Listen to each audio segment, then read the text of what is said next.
In today's video, I'll show you on how you can fix Turtle Beach 700 Gen 2 headset won't turn on.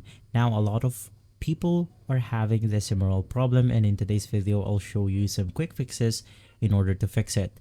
Now, the first thing that I'm going to show you is by hard resetting the device, which is going to be the most common fix. The first one is going to be for the general devices like your computer or maybe something like PS4. Basically, what you want to do is to hold down the mode button and Bluetooth button together for around 20 seconds. From there, wait for it to fully cycle and then you can turn it back on.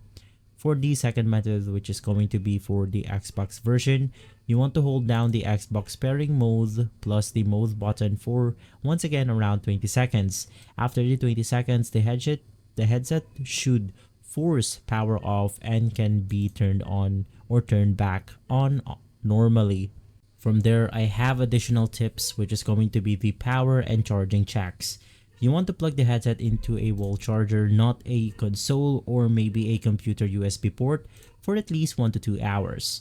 We want to verify the charger if it's working by testing it with another device, and from there, if the LED remains red, you want to try the hard reset process again while it is plugged in, which is going to be this one. So after doing these simple steps, you will be able to fix your problem. If this video has been helpful, leave a like, subscribe, and follow Guide to Everything for more videos like this. Thanks for watching.